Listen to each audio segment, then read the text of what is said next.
여러분 반갑습니다. 오늘 우리 지산병원에서 하는 선교학교 마지막 강의 시간인데 강의를 맡은 GBT 김현 선교사입니다. 코로나 때문에 이렇게 같이 모이지 못하고 줌으로 또 강의를 녹화해서 여러분들과 함께 선교에 대해서 함께 나누는 시간을 갖고 있지만 또 주의 성령께서 저나 또 강의를 통해서 또 선교학교에서 함께 참여하고 있는 우리 모든 분들에게 말씀하시는 그 음성을 함께 듣고 또 하나님에 대해서 더 알게 되고 또 하나님께 순종하는 그런 일들이 이 선교학교를 통해서 계속해서 일어나기를 간절히 소원합니다. 오늘 제가 여러분들과 함께 나눌 그 강의 제목을 그분의 선교, 그 영광된 초청이라는 제목으로 준비를 하였습니다. 그래서 여러분 이제 보시는 것처럼 오늘 제한된 시간이지만 지금 한국 상황에서의 그 복음 전도와 선교에 대한 이해, 그리고 저희가 지금 살아가고 있는 그 코로나 시대의 달라진 그런 선교 환경들, 그러는 가운데 하나님은 계속해서 하나님의 일을 하고 계시는데요. 하나님께서 하시는 그 선교에 대해서, 그리고 그분의 영광된 초청, 그리고 현재 그 세계 선교의 방향과 삼위일체 하나님, 또 삼위일체 공동체에 대해서 한번 잠시 선교의 본질적인 부분을 좀 생각해 보고자 합니다. 그래서 오늘 제한된 시간이 있어서 시간이 허락하는 대로 여러분들과 함께 좀 나누고 싶습니다. 결론적으로 하나님은 여전히 지금도 온 열방 가운데 하나님의 복음을 전하시는 그 일에, 하나님 나라를 확장하시고 하나님의 사랑을 전하시는 그 일에 멈추지 않고 일하시는 그 하나님에 대해서 좀 생각하고, 결론적으로 그렇다면 오늘 우리는 이 코로나 시대에 어떻게 하나님의 일에 참여하고 우리가 선교사역에 함께 동참할 수 있을지에 대해서 나눠보고 싶습니다. 먼저 한국 상황에서의 그 복음 전도 혹은 선교에 대한 이해 부분에 대해서 좀 말씀을 나누고 싶습니다. 제가 신앙을 배웠던 1980년대 후반인데요. 저는 87년도에 대학을 입학하게 됐는데요. 그 당시 저희들이 이해했던 그 복음 전도에 대한 이해는 사형리로 대표되는 그런 교리를 이해하고 그 교리에 동의하면 영접 기도를 드리고, 그래서 예수님을 마음에 모시고 그래서 예수님으로 인해서 구원받는 것으로 이해하였습니다. 그래서 저 역시 대학 시절에 이제 사형리라는 그런 전도 책자를 통해서 예수님을 인격적으로 영접하는 것이 어떤 것인지를 이해하게 되었습니다.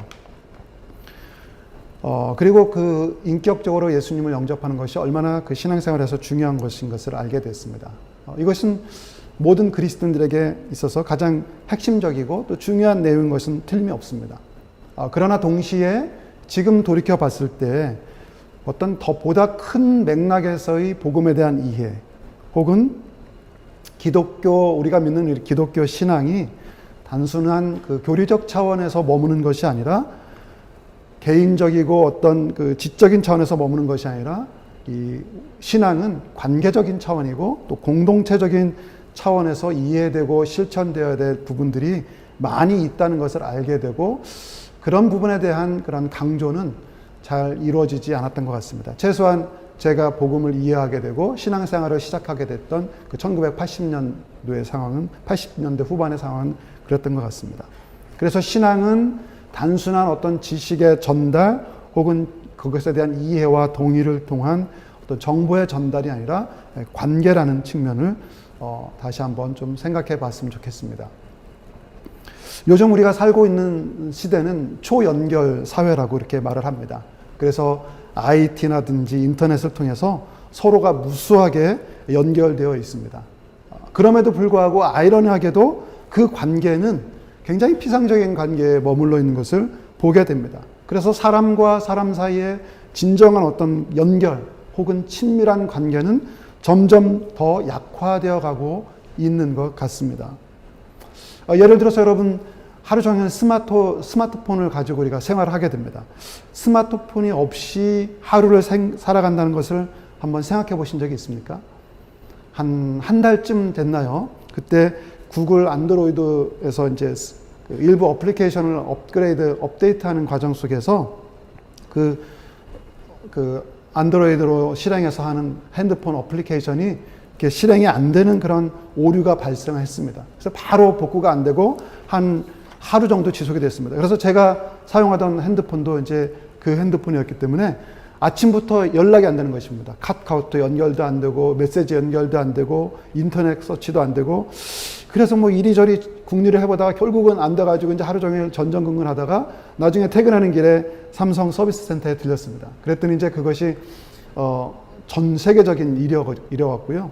이 기술 도움을 받아서 이제 해결을 했던 그런 해프닝이 있었습니다. 하루 종일 카카오톡이라든지 문자 보내기, 또 인터넷 검색, 또 내비게이션 등이 안 되니까 어떤 사회와 굉장히 단절이 된 그런 소외감을 경험을 하게 되었습니다. 그래서 그런 사회 관계망을 통해서 연결되지 못하면 우리 스스로가 이 세상에 존재하지 못하는 것처럼 느껴지게 되는, 온 세계가 그렇게 되어가고 있는 그런 사회 속에서 지금 살아가고 있는 것 같습니다. 한편으로 생각하면 인터넷을 통하면 어느 곳에든지 자기가 원하는 곳에 들어갈 수 있지만 진정으로 어느 곳에도 속하지 않은 그런 역사적인 단절을 동시에 경험하게 되기도 합니다. 저희들이 살아가고 있는 시대는 4차 혁명 시대라고 합니다. AI 시대인데요. 인공지능 시대인데요. 이미 우리 눈앞에 성큼 다가와 있습니다. 그리고 많은 사람들이 얘기하기를 우리가 지금 경험하고 있는 이 코로나가 최소한 이 4차 혁명 시대를 수십 년은 앞당겼다, 이렇게 얘기를 하고 있습니다. 그래서 실로 코로나 이후에 우리의 일상은 그 누구도 상상할 수 없었던 모습으로 이미 변화가 되었습니다. 전 인류의 생존 방식이, 생활 방식이 완전히 바뀌었다라고 얘기해도 과언이 아닐 것입니다. 오늘 이야기하고자 하는 그 선교의 영역도 예외가 아닙니다. 그래서 이제 코로나 시대에 달라진 그 선교 환경들에 대해서 한번 이야기를 좀 나눠보고 싶습니다. 첫째로는 이동 제한과 또 대면 사역에 굉장한 제한을 받게 되었습니다. 그래서 그 해외 선교, 우리가 해외 선교라고 얘기하면 자신이 속했던 문화를 넘어가서 다른 문화권에 가서 그곳에서 타 문화권에서 이루어지는 그런 사역으로만 이해해 왔습니다. 그래서 그런 차원에서 본다면 우리가 우리 자신의 문화와 자신의 고향과 나라를 떠나는 것이, 그래서 나아가는 것이 굉장히 중요했습니다. 그리고 그것이 선교의 출발점이었습니다. 그래서 가는 것이 굉장히 중요한 것이었죠. 그러나 이제 코로나로 인해서 가는 일이 중단이 된 것입니다. 오히려 돌아오는 일들이 속속히 진행되고 있는 것이죠. 그래서 코로나로 인해서 선교사들이 의료적으로 열악한 지역에서 일하시는 그 많은 선교사님들, 그리고 기저질환이 있는 분들은 많은 분들이 한국으로 철수를 할 수밖에 없게 되었습니다. 그래서 저희 단체도 예외가 아니었습니다. 2020년 9월에 해외 수체류 선교사 중에서 약 25%가 철수를 하는 상황이 되었습니다. 저희 단체의 경우가 그랬습니다. 다른 단체 상황은 좀 더 심각했던 것 같습니다. 어떤 단체는 작년 가을에 약 회원의 60% 정도가 한국으로 철수할 수밖에 없었다는 그 소식을 들었습니다. 그래서 한국에 있는 많은 선교단체의 본부 사무실은 긴급하게 한국으로 철수하는 선교사님들을 위해서 그들이 머물 그 자가격리 숙소와 그들의 또 안식관을 마련하는 등 많은 바쁜 시간들을 보냈었습니다. 저희 선교회도 현재 약 10가정 정도는 코로나로 인해서 사역했던 그 선교지로 돌아가지 못하고 있는 그런 실정 가운데 있습니다. 그 현장에 남아있는 우리 선교사님들의 상황도 사실은 뭐 크게 다르지 않습니다. 선교지에 있어도 대면 사역이 할 수 없는 그런 상황이 계속되다 보니까 그런 이동 제한 명령 등으로 인해서 비대면 사역이 계속해서 확대되고 있습니다. 그래서 기존의 비대면 사역으로 사역을 병행해왔던 팀들은 더 확장해서 이런 비대면 사역을 해나가고 있고요. 아직 비대면 사역의 그런 시스템을 갖추지 못한 선교팀들은 서둘러서 그런 비대면 사역이 가능하도록 그런 사역 시스템을 구축해 가고 있습니다. 그러는 가운데 많은 선교사님들의 어려움들이 지속되고 있습니다. 한국 세계선교협의회 KWMA에서 그 산하 소속된 선교단체에 소속된 선교사님들을 대상으로 코로나19 사태가 선교 사역에 미치는 영향을 알아보기 위해서 그 설문조사를 했었습니다. 약 470명의 선교사님들을 대상으로 이제 설문을 했었는데요. 그 결과 현지에 머물고 있거나 제3국에 머물고 있는 약 80% 이상의 선교사님들이 이 코로나로 인해서 사역이 위축됐다고 그렇게 대답을 했습니다. 그리고 코로나 이전과 대비해서 달라진 것이 없다고 말한 선교사님들은 한 7% 정도밖에 되지 않고 있습니다. 반면에 오히려 코로나로 인해서 사역의 기회가 더 많이 열렸다는 응답은 뭐 한 12% 이렇게 나타난 그런 설문조사 내용이 있습니다.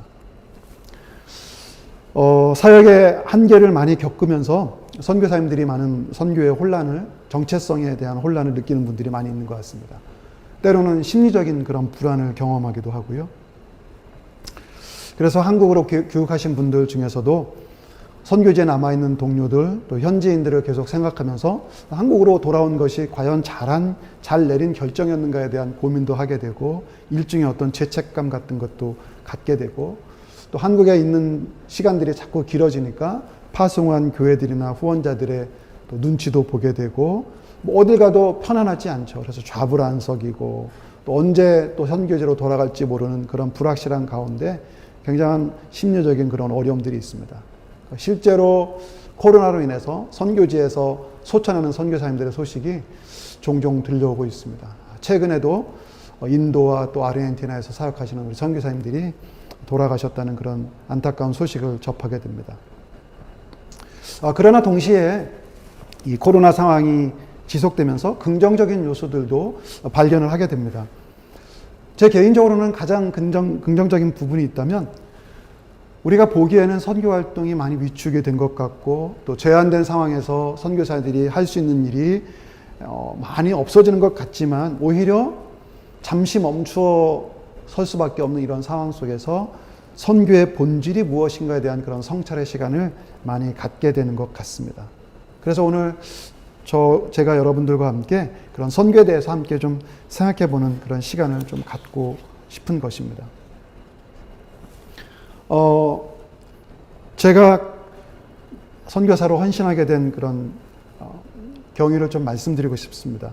저는 87년도에 대학을 들어갔는데요. 대학에서 그 CCC라는 선교단체에서 이제 훈련을 받고 또 활동을 하던 중에, 그때 이제 좀 전에 말씀드렸던 것처럼 사형일을 통해서 예수님을 영접하게 되고, 그래서 자연스럽게 예수님께서 우리에게 마지막으로 분부하신 그 명령에 대해서 심각하게 받아들이게 됐습니다. 그래서 마태복음 28장 마지막 부분에 있는 예수님의 그 대위임령을 알게 되고, 예수님께서 우리에게 마지막으로 이 땅에 계시면서 우리에게 주셨던 그런 예수님의 유언과 같은 명령, 그렇다면 반드시 예수님의 명령을, 그 분부의 말씀을 받드는 것이 내가 할 수 있는 하나님께 대한, 예수님께 대한 최선의 보답이지 않겠나, 그런 생각을 하게 되었습니다.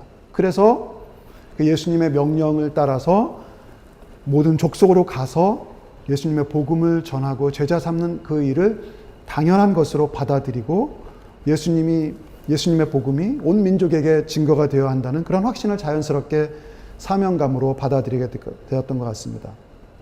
그래서 선교에 대해서 생각했을 때, 선교는 예수님의 명령에 순종해서 내가 가서 하는 어떤 사역이라는 생각을 하게 되었던 것 같습니다. 그것이 저의 선교의 출발점이었습니다.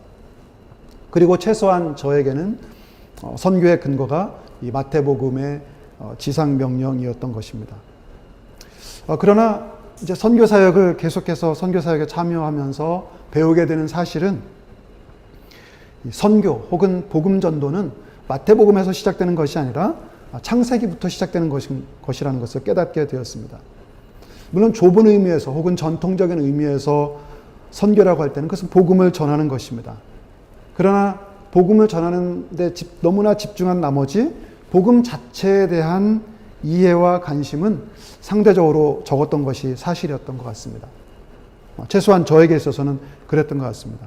그래서 성경을 다시 배우게 되면서 제가 저의 눈에 가장 띄게 들어왔던 것은 이 갈라디아서 3장 8절에 사도 바울이 고백했던 이 말씀입니다. 또 하나님이 이방을 믿음으로 말미암아 의로 정하실 것을 성경이 미리 알고 먼저 아브라함에게 복음을 전하되 모든 이방인이 너로 말미암아 복을 받으리라 하였느니라. 이 아브라함에게 복음을 전하셨다 이렇게 말씀하고 있는 것입니다. 아브라함에게 복음을 전하셨다고 하셨는데 하나님께서 아브라함에게 전하셨던 그 복음이 내용이 무엇일까라는 것을 생각하게 되었죠. 하나님께서 아브라함을 부르신 장면이 창세기 12장에 나오죠.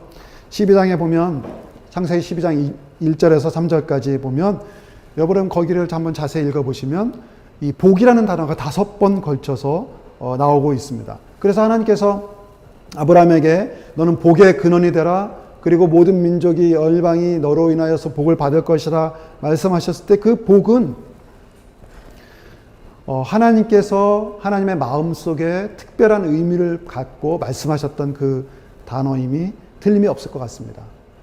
여러분 창세기 처음 장면을 기억하시죠? 처음에 하나님께서 최초의 사람인 아담과 하와를 창조하신 이후에 그들에게 복을 주셨습니다. 그렇죠? 그리고 창조를 다 마치고 하나님께서 안식일을 가지셨는데 그 안식일에 하나님이 복을 주셨습니다. 그리고 노아와 그 아들들에게 홍수 심판 이후에 또 하나님께서 복을 주셨습니다. 그리고 나서 하나님께서 다시 아브라함을 부르시면서 아브라함에게 다시 복을 말씀하고 있습니다. 그래서 이런 것들을 생각해 봤을 때 아담의 죄로 말미암아 하나님의 저주와 심판을 받을 수밖에 없었던, 그래서 온 열방으로 흩어졌던 그러한 인류에게 새로운 아브라함을 통해서 새로운 어떤 전기를 맞이하게 되는 시점이 바로 창세기 12장인 것입니다. 하나님께서 아브라함을 부르셔서 그 아브라함을 통해서 민족을 이루게 하시고 그 아브라함이 복의 근원이 되게 하시고 아브라함을 통해서 온 민족에게 복이 흘러가게 되는, 그래서 온 열방 가운데 임했던 그 저주와 심판이 더 이상 영원한 그런 저주와 심판으로 남아있는 것이 아니라 아브라함을 통해서 전해질 그 복을 통해서 다시 하나님께서 세상을 창조하시면서 복 주시기로 하셨던 그 복이 회복되는, 열방이 모든 열방에게 그 복이 흘러가게 되는 것들을 말씀해 주고 있는 것입니다. 창세기 12장 1절에서 3절까지 말씀을 보시면 여러분들이 그런 내용들을 잘 알고 있습니다. 그래서 이 말씀을 보면 하나님의 복이 아브라함을 통해서 모든 민족에게 흘러갈 것을 약속하시고 또 선포하시는 놀라운 이 소식이 바로 이 창세기 12장에서 하나님께서 아브라함을 부르시는 그 장면에 그 말씀 속에 나와 있는 것입니다. 그런 측면에서 이 하나님께서 아브라함에게 복을 주셨던 이 복은 선교적이라고 말씀드릴 수 있을 것입니다. 그리하여 사도 바울은 갈라디아서 3장 8절에서 하나님께서 아브라함에게 복음을 전하셨다고 이렇게 선포하고 있는 것입니다. 우리가 생각해야 될 것은 이 복음은 본질상 선교적이라는 것입니다. 땅의 모든 민족이 하나님께서 택하신 아브라함을 통해서 복을 받을 것이기 때문입니다. 그러므로 선교는 하나님의 복이 그 모든 열방으로 퍼져나가는 일, 모든 열방에게 전달되는 일이라고 말씀드릴 수 있을 것입니다. 그래서 이제 창세기 12장 1절부터 3절까지 말씀을 제가 화면에 띄웠는데요. 이 말씀을 자세히 주목해서 보시면 하나님의 복이 모든 열방으로 퍼져나가게 될 것인데, 이 하나님께서 아브라함에게 하신 이 말씀이 아브라함에게 주시는 명령이 아니라 약속이라는 형태로 주어졌다는 사실에 우리는 주목해 볼 필요가 있습니다. 그리고 여기에 엄청난 사실이 숨겨져 있는 것입니다. 바로 모든 열방이 하나님의 복을 받게 되는 이 일의 주도권을 하나님께서 갖고 계시다는 것입니다. 아브라함이 누리게 되는 이 복이 아브라함을 통해서 열방에게 퍼져나가는 일, 곧 선교인데요. 하나님께서 아브라함에게 하신 그 약속을 지켜가시는 그 역사가 바로 선교라는 것입니다. 하나님께서 아브라함을 택하시고요. 하나님께서 아브라함을 복 주시고 하나님께서 아브라함을 통해서 모든 족속에게 하나님의 복이 전달되도록 하시는 그 일을 이곳에서 말씀하고 계시는 것입니다. 그래서 아브라함은 단지 하나님의 복을 열방에 전달하는 그런 하나님의 일의 통로로 그리고 도구로 초청을 받아서 쓰임 받는 것입니다. 이 모든 일에 하나님이 주인이시라는 사실입니다. 그래서 그분이 이루어 가시는 그분의 선교, 교회나 어떤 선교 단체로부터 나오는 것이 아니라 하나님으로부터 출발하여 하나님께서 친히 이루어 가시고 하나님이 친히 완성하실 그 일이 바로 선교라는 것입니다. 모든 민족에게 하나님께서 약속하시고 예비하신 그 복이 증거되고 흘러가도록 하는 그 일, 하나님의 일은 바로 하나님이 주도적으로 해나가고 계시다는 것입니다. 아브라함 한 사람이 선택을 받았지만 그 선택의 궁극적인 수혜자는 모든 족속이 되어야 한다는, 모든 열방이 되어야 한다는 것을 생각할 때 아브라함의 영적인 후손인 교회, 그 교회에 저희들도 포함이 되어 있는 것이죠. 교회 역시 모든 열방을 위한 하나님의 선교의 도구로 쓰임을 받아야 한다는 사실은 자명한 사실인 것 같습니다. 그런 의미에서 선교적 교회라는 그런 개념은 새로운 개념이 아닙니다. 선교는 모든 교회와 또 모든 그리스도인의 정체성이고 또 지금 우리가 이곳에 존재하는 그런 이유라고 말씀을 드리고 싶습니다. 그래서 우리가 복음을 온전히 이해해 나갈 때 자연스럽게 선교를 계속해서 더 잘 이해해 갈 수 있을 것 같습니다. 그 영광스러운 하나님의 일 가운데 하나님께서 구원을 계획하시고 또 이루어 가시는 그 일 가운데, 그 일을 이루어 가시는 과정 가운데 하나님은 우리를 통해서 이루어 가시기를 기뻐하신다는 것입니다. 하나님은 이러한 구원의 온 인류를 위한 그런 구원의 계획, 이것을 계획하시고 그리스도를 통해서 이미 일을 하셨습니다. 그리고 하나님께서는 때가 되매 성령을 보내주셨죠. 그리고 하나님께서는 교회를 부르셔서 우리 교회로 하여금 이 복음 증거에 참여할 수 있는 그런 특권을 우리에게 허락해 주셨습니다. 그 하나님께서 지금 2021년도를 살아가고 있는 저와 여러분들을 이 하나님의 영광스러운 일들을 이루시는 그 일에 초청해 주시고 불러주셔서 오늘 우리를 통해서 하나님의 일을 해나가고 계시다는 것입니다. 그 일을 기뻐하신다는 것입니다. 그러므로 복음을 전하고 또 선교하는 일은 내가 하는 어떤 일이 아니라는 것입니다. 우리는 하나님 아버지께 초청을 받아서 우리를 통해서 일해 가시는 그 하나님을 경험하고 또 그 가운데 하나님을 더욱 알게 되고 그 하나님이 하시는 그 일 가운데, 그 영광 가운데 참여하는 자가 된 것 뿐이라는 사실입니다. 이러한 사실들을 기억할 때 우리는 하나님 앞에 놀라운 그런 찬송의 고백을 드리지 않을 수밖에 없습니다.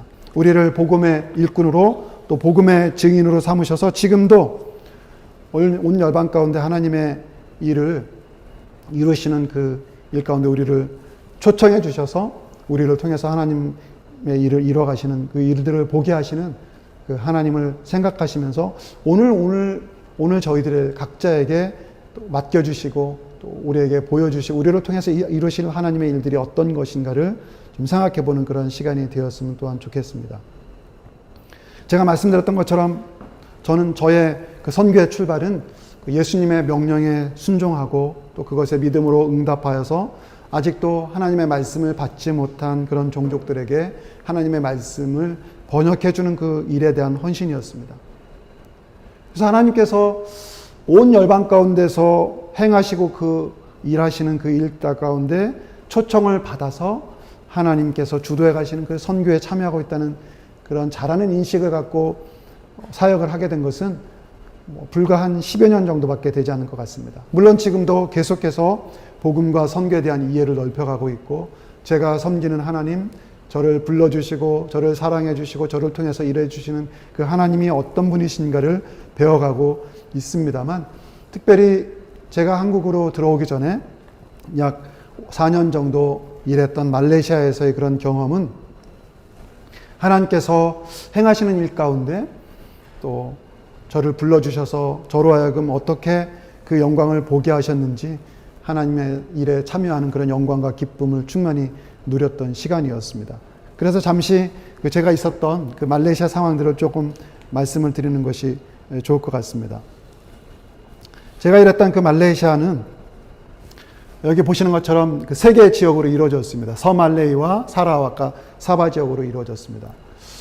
제가 말레이시아로 가게 된 것은 2015년도 말이었는데요. 그 당시에는 이제 한국에서 일을 맡아서 한 8년 정도 한국에서 일을 했었습니다. 그래서 선교지를 떠나온 지 오래됐었고, 그래서 사실은 말레이시아에서 일할 그런 준비가 많이 여러 가지로 준비가 되지 않았었습니다.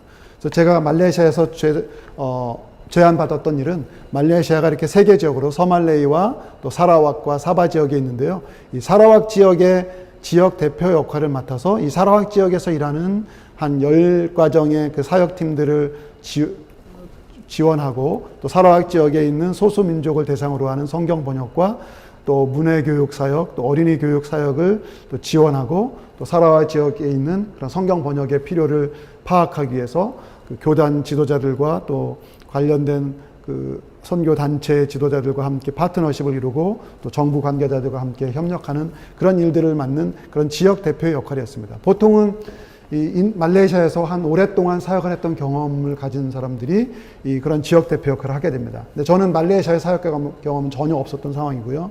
또 현장을 떠나서 오랫동안 한국에서 일했기 때문에 사실 지역 대표 역할을 맡기에는 그런 여러 가지로 적합한 그런 상황은 아니었습니다. 그럼에도 불구하고 하나님께서 이 말레이시아에서 이런 일들을 저에게 허락해 주셨는데 하나님의 부르심이라는 그런 확신 가운데 하나님의 부르심에 순종하는 그런 마음으로 수락을 하고 말레이시아를 가게 되었습니다. 그것이 이제 2015년 12월이었습니다. 그래서 말레이시아에서는 여러분 보시는 것처럼 이제 잠깐 소개를 드렸는데 뜻하지 않게 하나님께서 말레이시아에서 일할 수 있는 기회를 주셨고 또 제가 순종하는 마음으로 그 말레이시아에 이제 들어가게 되었습니다. 거기에서 하나님께서 이미 그 말레이시아에 있는 수많은 소수 종족들 가운데 일하고 계신 것을 보게 되었고, 하나님께서 이미 일하고 계시는 그 현장 가운데 저를 불러주셔서 하나님께서 어떤 일을 하시는지를 경험하게 하시는구나, 그런 것들을 여러 측면으로 경험을 하게 되었습니다. 그래서 그 이야기들을 몇 가지 좀 나누고 싶습니다. 말레이시아에 이제 아까 지도를 좀 더 펼쳐본 건데요. 여기에 보시면 너무 세세하게 잘 보이시지 않지만 말레이시아에서는 약 한 120여 개의 소수 종족들이 살고 있습니다. 그 중에 이 빨간색으로 표시된 종족들은 자기들이 사용하는 말로 된 하나님의 말씀이 성경에 한 절도 번역되지 않은 채 살아가고 있는 종족들입니다. 많은 경우는 교회가 아직 세워지지 않은 곳도 많고요. 또 어떤 경우는 교회가 세워져 있지만 그 자신들이 이해할 수 있는 그런 말로 하나님의 말씀을 들을 수 없는 그러한 가운데 있는 그런 종족들이 많이 있습니다. 그래서 제가 일했던 이 사라왁만 보면 사라왁에 약 47개 종족들이 살고 있었는데요.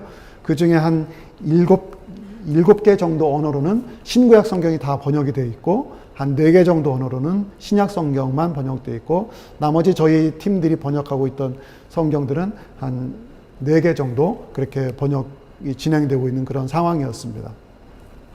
그래서 제가 2015년도 말에 이제 이쪽을 가게 되었고 이제 2017년도에 처음으로 이 언어 진단 및 발전 계획 워크숍을 진행을 하게 됐었는데요. 이 워크숍은 사실은 이 사라왁에 있는 47개 미전도 종족 가운데 주요 지도자들을 초청해서 그 자신들의 언어들이 어떻게 지금 사용되고 있고 앞으로 미래를 위해서 어떻게 이 언어를 계속해서 발전시켜 나가야 될지를 안내해주고 이들로 하여금 그런 계획들을 세워보도록 돕는 그러한 워크숍을 진행했습니다. 그래서 대부분 47개 종족 가운데 성경이 번역되어 있거나 문자가 있는 부족들은 한 10개 정도 종족밖에 되지 않았습니다. 대다수는 아직 한 번도 자신들의 말로 써본 적이 없는 그런 부족이었습니다. 그래서 이 워크숍을 진행하는데 저희들은 이 밀이라는 도시에 처음 갔기 때문에 아는 분들이 전혀 없었습니다. 그래서 어디서 어떻게 시작을 할지 몰랐는데 이 일을 계획하고 이제 기도하면서 하는 가운데 하나님께서 너무나 기가 막힌 방법으로 현재 있는 어느 한 교회 목사님을 통해서 연결되게 하시고 또 그분이 또 다른 분을 연결되게 하고 이렇게 하는 그 과정을 통해서 이 워크숍에 8개 종족 대표자들이 오셨어요. 그래서 일주일 동안 사역을 하면서 같이 저희들과 함께 시간을 보내면서 자신들의 언어의 현재 상황에 대해서 면밀하게 조사해보고 앞으로 미래에 대해서 어떻게 발전할 수 있는 그런 계획을 세울 수 있을까를 함께 논의하게 되었습니다. 그러는 가운데 그 워크숍에 참석했던 분이 바로 이 알록 목사님이라는 분이었습니다. 이분은 그 띵기라는 종족인데요. 이 띵기라는 종족 출신 목사님이셨습니다. 이분을 만난 것도 사실은 너무나 하나님의 은혜였는데요.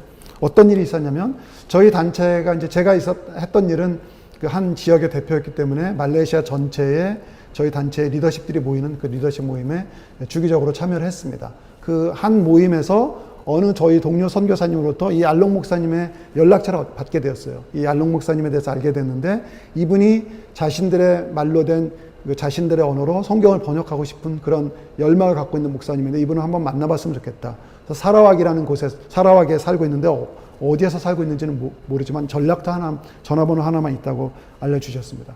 그래서 이제 제가 살고 있던 곳에서 다른 지역에 살고 있는 우리 동료 선교사님, 이분은 이제 저희 동료 선교사님인데 동료 선교사님을 방문하는 길에 이제 전화를 드렸는데 마침 이 목사님께서 그 도시에 살고 계셨던 거예요. 그 도시에서 목회를 하고 계셨는데 연락이 닿아서 바로 이 목사님을 만나게 되었습니다. 이 목사님을 만나서 이제 교제를 나누어가지고 만났는데 그 만났던 시점이 바로 좀 전에 말씀드렸던 그 워크숍이 열리기 바로 한 달 전이었어요. 그래서 이 목사님과 여러 가지 상황을 통해서 말씀을 나누게 됐는데 이 목사님이 살고 있는 이 종족에 대한 이야기를 듣게 되었습니다. 이 종족은 굉장히 작은 종족인데 한 2,000명 정도밖에 되지 않는 아주 작은 종족이었습니다. 그러나 하나님의 은혜 가운데 약 20년 전에 복음을 받게 되고 이 온 종족이 다 예수님을 믿게 되고 마을이 한 7개, 8개가 있었는데 그 마을마다 교회가 세워져 있다는 것이에요.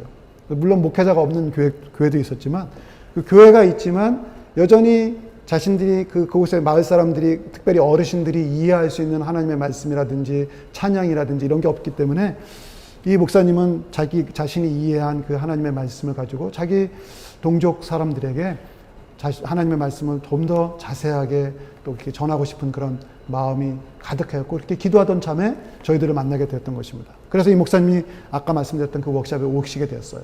그렇게 연결이 되었고 저희들과 만남이 시작됐습니다.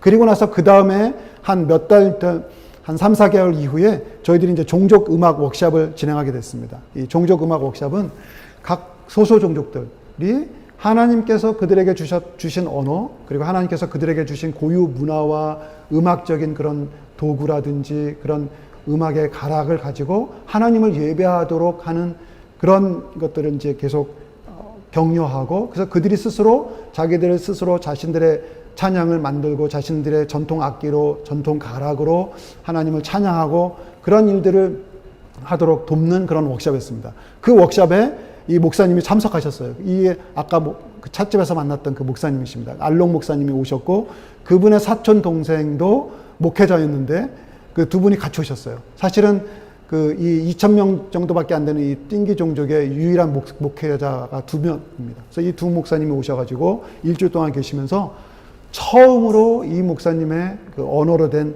하나님께 드리는 찬양을 작곡해서 지금 찬양을 하고 있는 것입니다. 그래서 이렇게 이제 시작이 돼서 이분들이 마을에 돌아가서 그 찬양을 같이 부르고 했습니다. 이 사진은 이제 저희가 그 첫 번째 워크숍을 했고 나서 그 마을에 직접 저와 또 저희 팀 동료가 방문해서 이 마을 사람들과 더불어서 이 마을 이 언어의 어떤 그 현재 상황이 어떤지 그리고 미래적으로 어떻게 발전시켜 나갈 수 있을지 이런 것들을 의논하는 자리였습니다.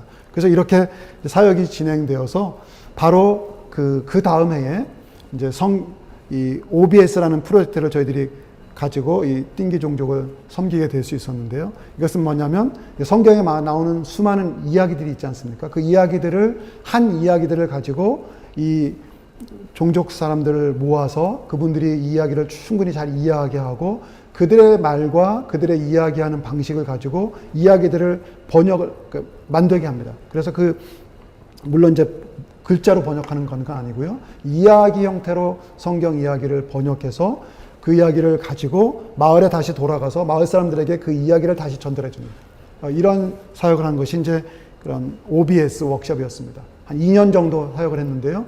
2년 정도 한 40개 정도의 이야기 세트를 가지고 이 참석했던 사람들이 먼저 그 이야기를 충분히 이해하고 그것을 가지고 성경을 가지고 이제 그 자신들의 말로 된 성경 이야기를 그대로 사람들에게 전하는 그런 일들을 시작했습니다. 근데 우리가 생각하기에는 이미 우리는 성경책이 있고 이런 문화권에 있기 때문에 이런 이야기가 과연 얼마나 효과가 있을지 이렇게 생각이 되는데요. 실제로 아직 자신들의 말로 한 번도 기록된 적이 없는 그런 사람들, 특별히 종족, 이런 정글 한가운데 사는 소수 종족들에게는 여전히 그 이야기 형태가 굉장히 영향력이 있습니다. 그래서 이 워크숍을 하는 동안에도 여기 참여했던 이 분들이 이 이야기의 그 성경에 나오는 한 이야기를 가지고 그 이야기를 깊이 이해하면서 내면하는 과정을 갖고 있는데요. 이런 시간을 통해서 이야기에 대한 충분한 이야기를 하게 되고 성경을 온전히 이해하게 되고 자기가 온전히 이해한 그 이야기를 가지고 사람들에게 전해줬을 때 놀라운 그런 삶의 변화와 또 하나님을 만나고 예수님을 제대로 알게 되고 예수님을 제대로 믿게 되고 또 구원을 받게 되고 세례를 받는 일들이 굉장히 많이 일어났습니다. 그래서 이 띵기족 대상으로 이러한 워크숍을 진행하게 됐고요. 그리고 나서는 이제 2년 동안 이런 프로젝트를 진행했고, 이분들이 이제 2년 수료 그 과정을 다 마치고 이제 수료식을 한 장면입니다. 다른 그룹하고 다른 종족에서 온 사람들하고 같이 했는데 이제 한 마을 사람들만 이렇게 사진을 찍었어요. 그래서 이런 일들을 통해서 하나님의 말씀에 대해서 더 갈급하게 되고, 이 갈급하는 과정을 통해서 다시 한번 이제 저는 이제 말레이시아를 떠나게 됐지만 그 현장에 남아있는 우리 선교사님들이 함께 이 띵기 종족을 도와서 이분들이 이제 하나님의 말씀을 본격적으로 번역하는 일들을 이제 올해 하반기부터 이제 시작하게 된다는 그런 소식을 듣게 되었습니다. 그래서 사실 이런 것들을 생각해 봤을 때 제가 어떤 것들을 계획해서 이 띵기 종족을 위한 성경 번역을 해야겠다 그렇게 시작했던 것은 아니고요. 하나님께서 이미 알롱 목사님이라는 분을 준비하고 계셨고 그 현지에 준비된 그런 목사님을 하나님의 때에 만나게 하시고 그래서 순차적으로 너무나 순조롭게 이 띵기 종족에게 하나님의 말씀이 전달되는 그런 일들이 진행될 수 있도록 하나님께서 길을 열어주셨습니다. 이 모든 일들을 생각할 때 정말 제가 가서 어떤 노력을 해서 하는 것이 아니라 하나님이 이미 사라왁에 있는 그 띵기 종족 2,000명밖에 안 되는 정말 작은 종족이지만 그들과 이미 교회가 있지만 여전히 연약한 가운데 그리고 하나님의 말씀을 온전히 이해하지 못하고 있는 그러한 하나님의 백성들에게 하나님의 말씀을 온전히 전해주기 위한 그런 마음을 가지고 하나님께서 이미 일하고 계셨고 또 하나님의 때에 저희들을 초청해 주시고 그래서 하나님의 일을 이뤄가게 하시는 그런 놀라운 하나님의 일을 또 보게 되었던 것입니다. 그 외에 또 여러 가지 함께 나눌 그런 이야기들이 있는데요. 한 가지 이야기만 좀 더 나누고 싶습니다. 라빗 종족 이야기인데요. 이 라빗 종족은 사라왁 북동부에 있는 그런 산지족에 아주 제일 높은 산지족에 살고 있는 종족입니다. 전체 인구가 약 5,000명밖에 안 되고요. 이 라빗 종족이 하나님의 복음을 받게 된 것은 1940년대 초반인 것 같습니다. 그때 선교사님을 통해서 호주에서 오신 선교사님을 통해서 복음을 처음으로 알게 되고 교회가 세워졌습니다. 그러나 여전히 그 교회 그 라빗 종족이 이해할 수 있는 성경은 없었고요. 다만 그 옆종족에서 번역된 성경이 있었는데 그 옆종족어를 이해할 수 있었기 때문에 그 옆종족 옆에 있는 종족어로 된 성경 말씀을 예배에 사용을 하고 있었습니다. 그러던 차에 1973년도에는 이 바리오라는 그 지역을 중심으로 살고 있는데 바리오 성령 부흥 운동이 일어났습니다. 한 중학교에서 선생님이 오후 시간에 학생들과 함께 기도하는 그 시간에 성령이 임하셔가지고요. 그 이후로 엄청난 그 성령의 그 부흥의 역사들이 일어나게 되었는데 그러한 놀라운 그런 일들이 있었던 종족이라서 5,000명밖에 안 되고 정말 그 첩척산 중에 사는 종족입니다. 그래서 거기에서 예전에 지금은 비행기로 1시간 정도 거리고 차로 내려오면 한 15시간 걸리는 가장 가까운 도시가요. 그런 거리에 살고 있는 종족들인데 이 성령의 부흥이 있고 난 이후에 수많은 그 젊은이들이 교육을 받게 되고 그래서 수많은 교육 목회자들과 또 교수들과 많은 학자들이 배출된 아주 독특한 종족입니다. 그리고 성령의 그런 강력한 부흥이 있었고요. 그럼에도 불구하고 여전히 하나님의 말씀이 없었는데 이 종족을 하나님께서 만나게 해주셨습니다. 여기 나오는 이 분은 그 바리오 그 끌라비 종족 출신 우리 학교 교장 선생님을, 중학교 교장 선생님을 지내신 분이십니다. 이분은 본인이 교육을 받고 교장 선생님을 하고 그렇게 하나님의 말씀을 온전히 이해하고 말레이시아 말로 또 영어로 된 하나님의 말씀을 이해하지만 아직도 자신들의 다른 말레이어 말이나 영어를 제대로 이해할 수 없는 그런 사람들을 위해서 이 자신들의 말로 성경을 번역하고 싶은 그런 열정이 가득했던 분입니다.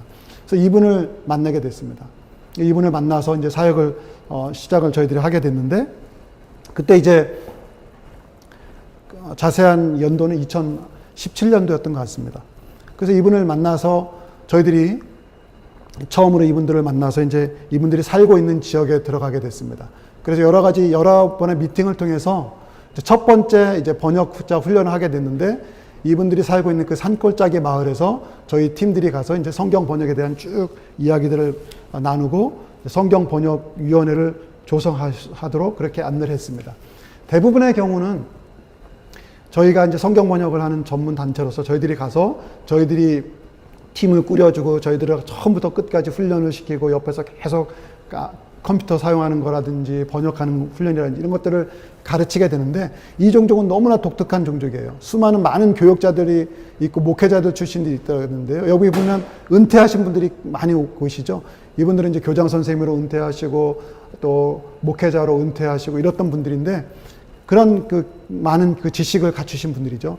이분들이 한 20여 명이 성경번역위원회로 결성이 됐어요. 그리고 성경번역 프로젝트에 의한 3년 프로젝트를 다 세우고, 그리고 그 프로젝트를 진행하기 위해서 필요한 모든 재정적인 것들도 스스로 모금을 하고 엄청난 그런 일들을 하게 되었습니다.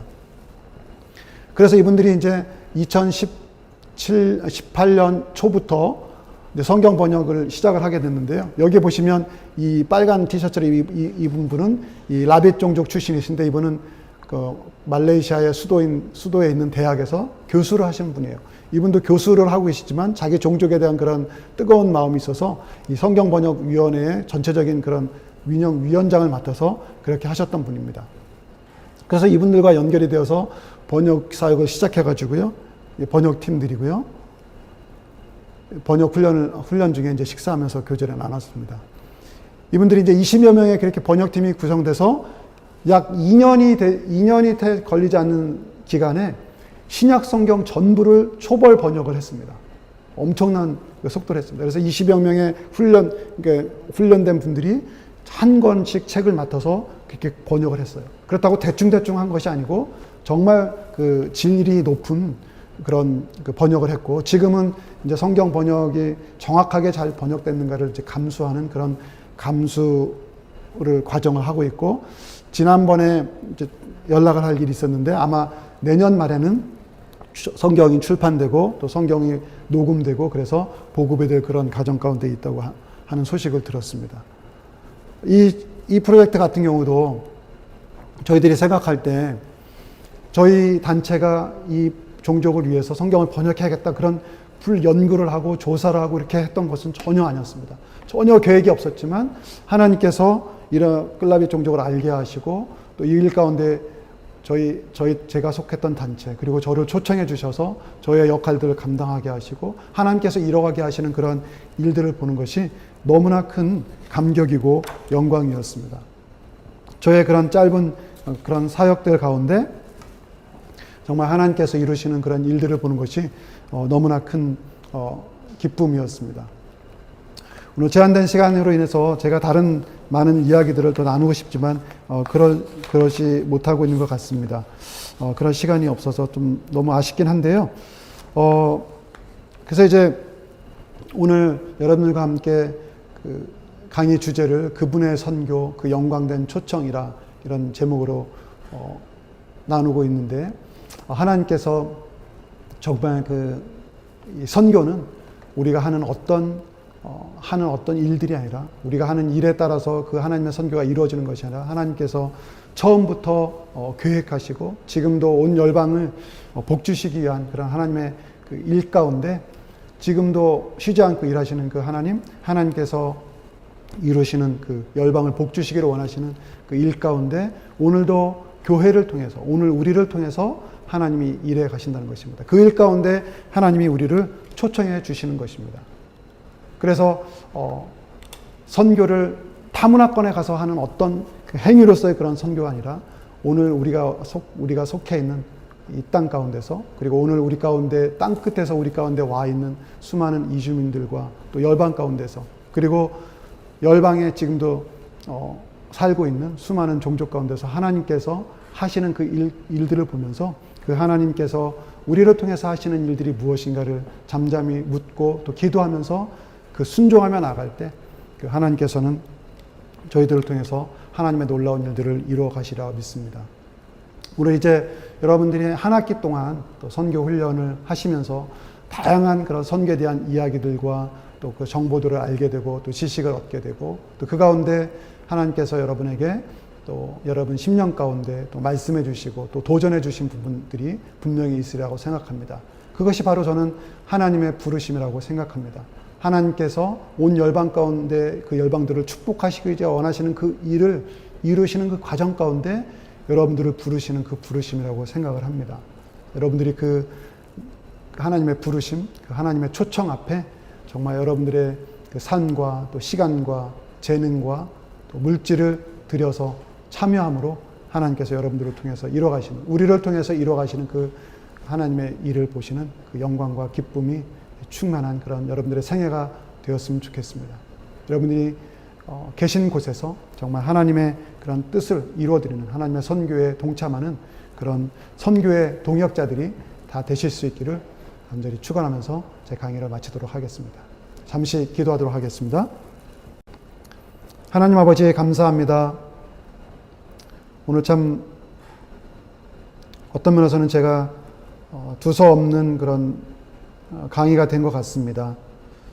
그러나 하나님 아버지, 저희가 기억하는 것은 지금도 하나님께서는, 살아계신 하나님께서 선교의 주인이시고 모든 열방을 복주시기를 참으로 원하시는 하나님, 그리고 그 꿈을 포기하지 않으시고 지금도 이루어 가시는 하나님이신 것을 기억하게 하시니 감사합니다.